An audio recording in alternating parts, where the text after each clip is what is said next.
Bienvenue à tous, merci de nous rejoindre pour cette nouvelle édition de l'Africa Newsroom. Aujourd'hui, troisième volet de cette semaine sur les réformes de l'éducation, avec notre dossier qui sera consacré à l'expérience de l'éducation non formelle au Burkina Faso. Au programme également de cette émission, le Sénégal signe avec les États-Unis des accords de défense et le Forum économique mondial sur l'Afrique a débuté ce mercredi à Kigali, au Rwanda. Et pour nous accompagner pendant cette émission, Adama Coulibaly, vous êtes enseignant, bienvenue. Merci, bonsoir Fanny. Et avec nous également nos éditorialistes, Jean-François Canticombé, bienvenue. Merci Fanny, nous ne nous étions pas vus depuis longtemps avec les téléspectateurs aussi. Bonsoir à toutes et à tous. Et Jean-Marie Bitomo, bienvenue. Bonsoir à tous nos téléspectateurs, bonsoir Fanny. Tout de suite, l'actualité du jour.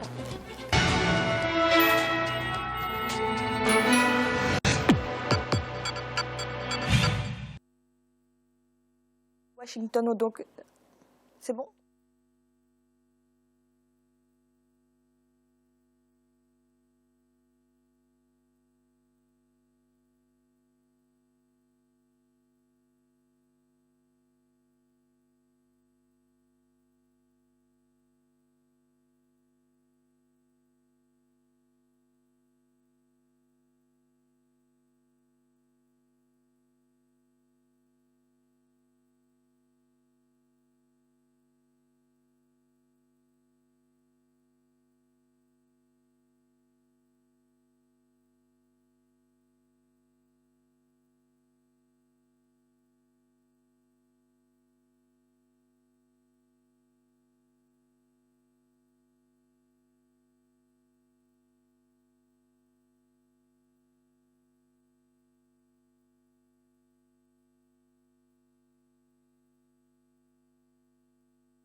De retour dans l'Africa Newsroom pour la deuxième partie. Nous sommes toujours en compagnie de Adama Coulibaly, enseignant, et de nos éditorialistes Jean-François Canticombé et Jean-Marie Bitomo. Tout de suite, le dossier du jour.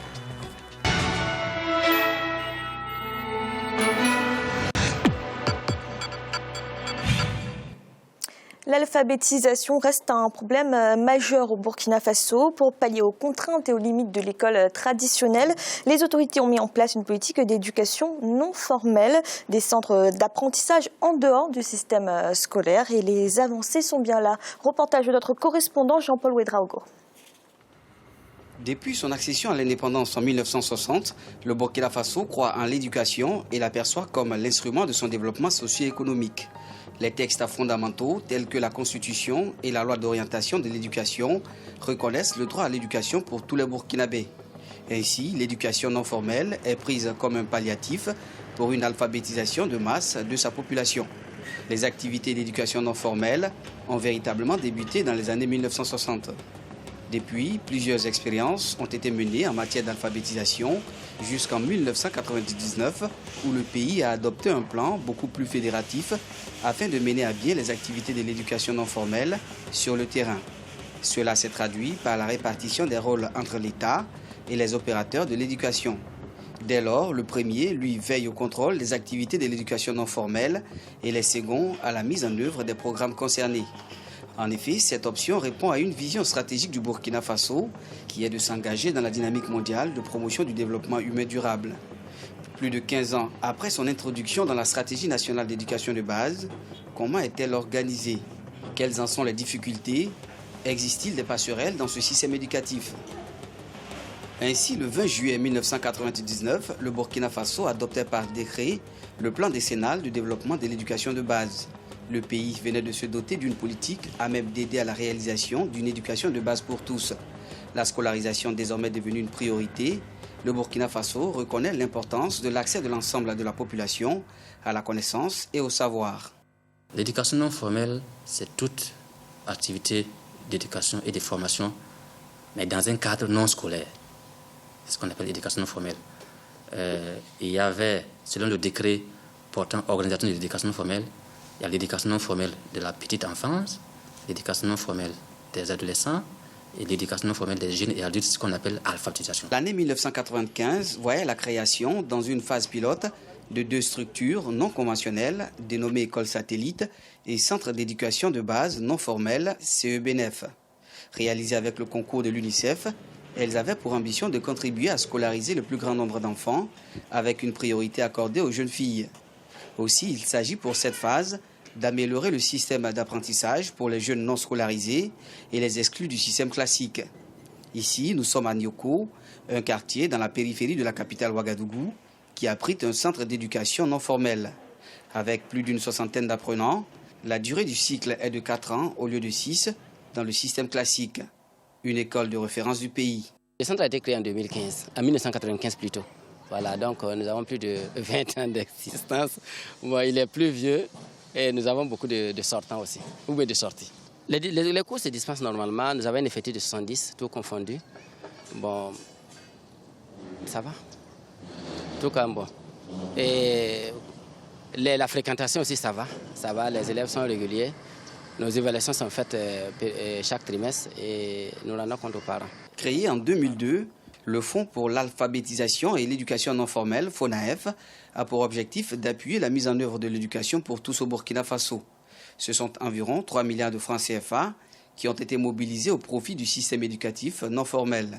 C'est pour que les actions d'alphabétisation puissent se dérouler dans le temps que le ministère de l'Éducation nationale et de l'alphabétisation et l'ensemble des partenaires alors ont décidé de mettre en place le Fonds pour l'alphabétisation et l'éducation non formelle qui, en tout cas, mobilise toutes les ressources financières et permet en tout cas à l'État de pouvoir financer les activités d'alphabétisation dans les conditions vraiment idéales. En 2015, le Burkina Faso comptait plus de 6000 centres d'alphabétisation dédiés à l'éducation non formelle, contre seulement 3150 en 2016. Dans ces centres, des modules sont aussi consacrés à la formation professionnelle, une alternative de lutte contre le chômage, saluée par des acteurs. Je suis très content du CBN parce que depuis que je suis là, nous sommes arrivés à avoir plusieurs types d'insertion. Il y a ceux qui sortent et qui s'installent à leur propre compte. Il y a ceux qui sortent et qui poursuivent leurs études au niveau d'autres établissements, tels que les enseignements techniques pour le CAP et le CEAP, le CAP et le BEP. Bon, il y a d'autres aussi qui quittent le CBNF pour se retrouver à l'école primaire et continuer leurs études pour aller en 6e, 5e, 4e et 3e. En dépit des avancées enregistrées, des difficultés, il n'en manque pas. La mobilisation des ressources financières, la mise à niveau du programme, l'insertion socio-professionnelle des bénéficiaires sont autant de défis à relever pour améliorer la qualité de l'éducation non formelle. En matière d'éducation non formelle, le Burkina Faso a quand même connu beaucoup d'avancées par rapport à beaucoup de pays. Je me rappelle que beaucoup de pays sont passés ici pour s'inspirer de l'expérience de notre pays en matière d'éducation non formelle. Donc, comparé aux autres pays, en tout cas, et de ce que je sais, le Burkina Faso a fait beaucoup de progrès en termes de montant même des ressources injectées dans l'éducation non formelle et en termes même d'organisation des activités même sur le terrain. Près de 2 décennies après son introduction dans la stratégie nationale d'éducation de base, l'éducation non formelle fait encore partie des priorités de l'État burkinabé. En 2011, un programme national d'accélération de l'alphabétisation a été mis en place et avait pour mission d'atteindre un taux de 60% à l'horizon 2015, mais n'a atteint que 34,5%. C'est pour y remédier qu'une nouvelle phase de ce projet va bientôt être lancée afin d'accélérer l'accroissement du taux d'alphabétisation au Burkina Faso. Adama Coulibaly, on l'a entendu, les autorités burkinabées continuent de miser sur cette éducation non formelle. Ce type d'éducation est devenu nécessaire? Absolument, oui. Il faut dire, Fanny, qu'à travers le monde, il y a plus de 700 millions d'adultes qui sont analphabètes. Donc il n'y a pas que l'Afrique qui est concernée. Et plus de 100 millions d'enfants qui n'ont pas accès à l'école. Pour ce qui concerne le Burkina, très tôt, après les indépendances, les autorités burkinabées et la population burkinabé a compris qu'il était important qu'il y ait une formation en dehors des structures scolaires, qui ne pouvaient pas absorber tout le monde, c'est d'ailleurs le cas encore aujourd'hui, et qu'il était important non seulement de développer parallèlement l'éducation formelle, mais également de faire en sorte qu'il y ait une formation, sinon le combat contre la pauvreté pour le développement, ce serait un leurre. Même malgré tout, c'est compliqué. Donc les autorités ont pris ça à bras-le-corps depuis toujours.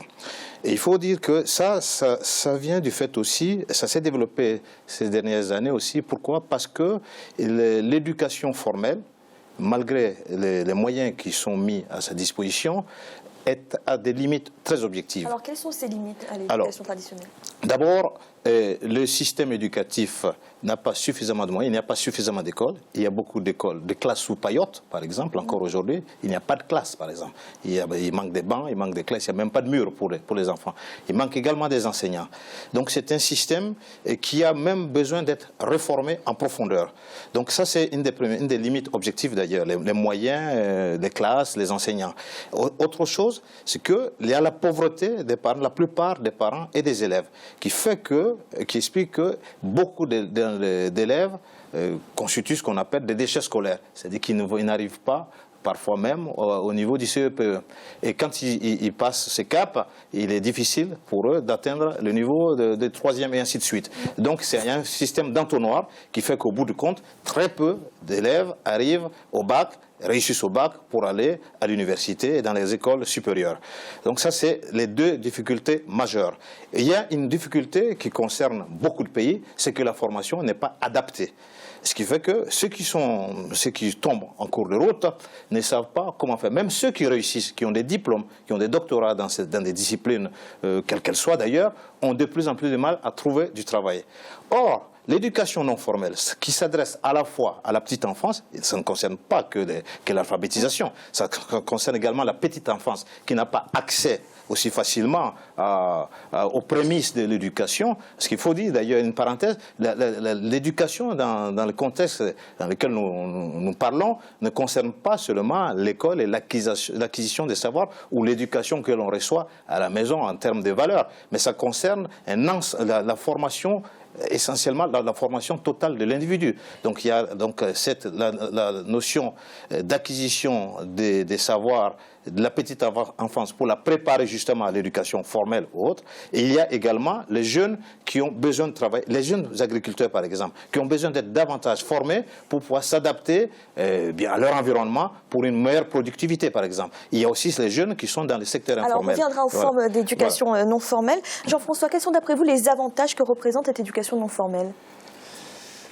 C'est une éducation d'abord qui répond aux besoins de l'Afrique, ça vient d'être rappelé.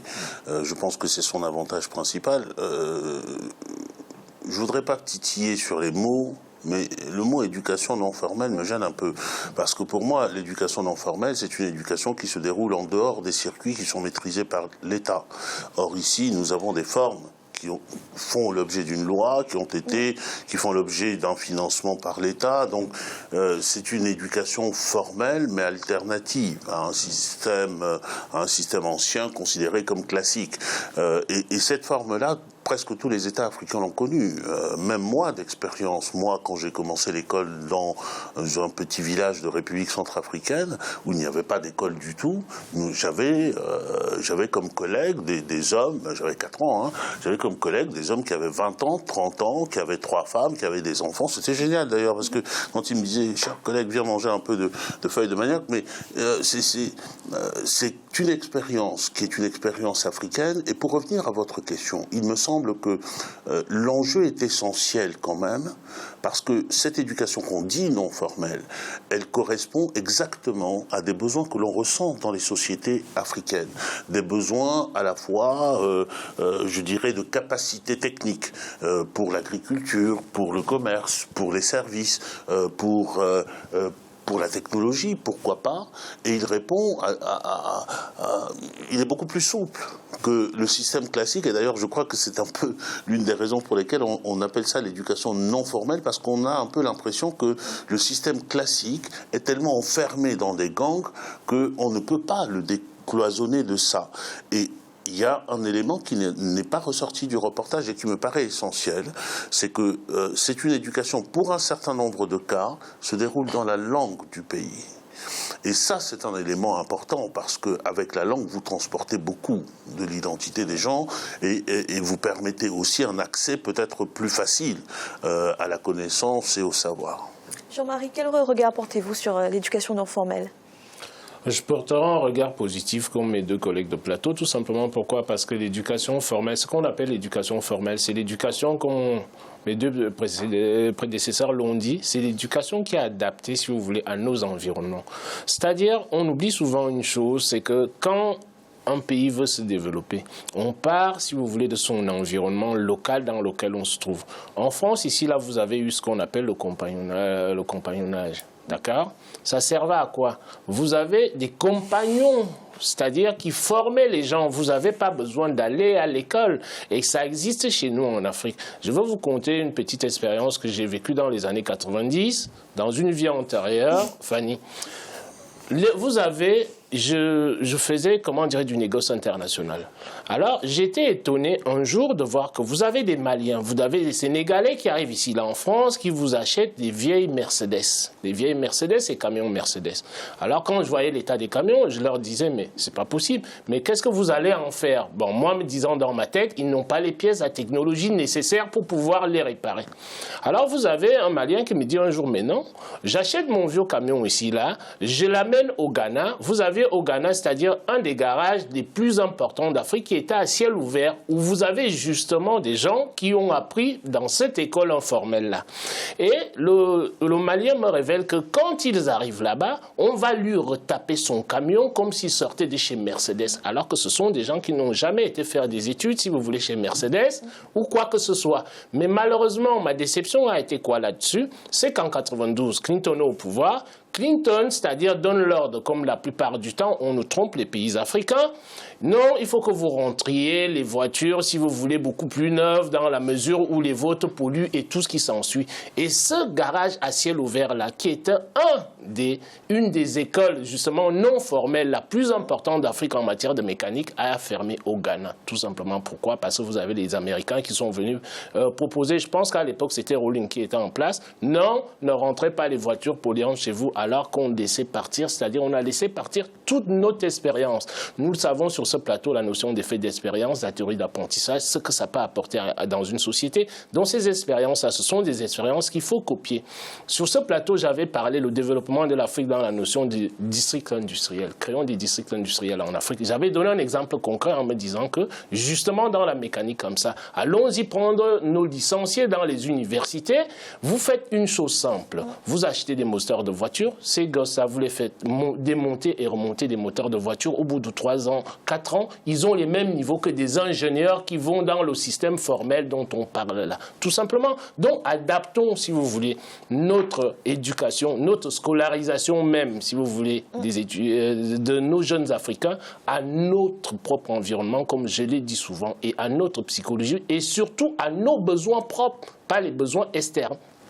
Merci. Tout de suite, un rappel des titres qui ont été développés en début de cette émission. Dakar et Washington ont signé un accord de défense. Cet accord prévoit un accès permanent à certaines zones stratégiques pour les forces américaines, et ce afin de déployer rapidement en cas d'attaque terroriste. C'est la première fois que les États-Unis signent un tel accord avec un pays d'Afrique subsaharienne.